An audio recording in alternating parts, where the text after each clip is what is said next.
Good day, everyone. What a great day it is to be alive, and we are reading the lesson for today, which discusses illusions, images, symbols, and how to study Bible prophecy.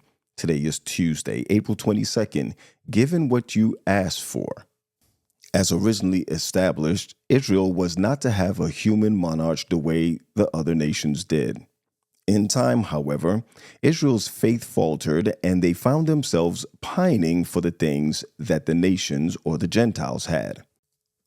Read 1 Samuel 8:4-18. Why do you suppose the elders found the idea of a king appealing? In what ways do we fall prey to similar temptations?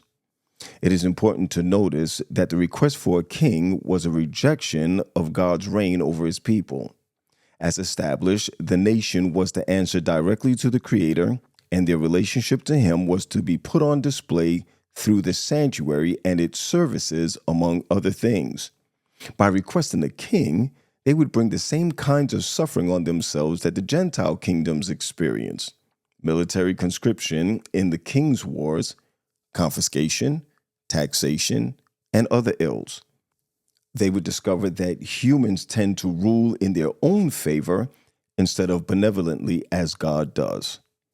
Also, the new arrangement will be permanent. Israel would be given what they asked for, but when they realized that it was a downgrade, they'd be stuck with it. And you'll cry out in that day because your king, whom you have chosen for yourself, and the Lord will not hear you in that day.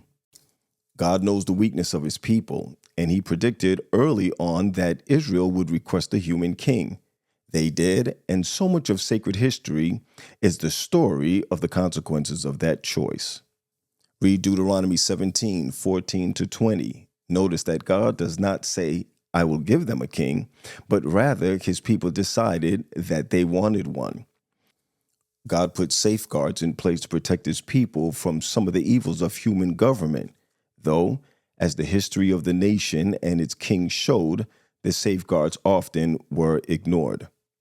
One simply has to look at the history of Israel after they decided to have a king in order to see how bad things went for them under these kings. Though some kings were better than others, even the good ones had done wrong. Think of David and Bathsheba. In many cases, the nation lived under the rule of one king after another who did, quote unquote, evil in the sight of the Lord. Back then, or even today,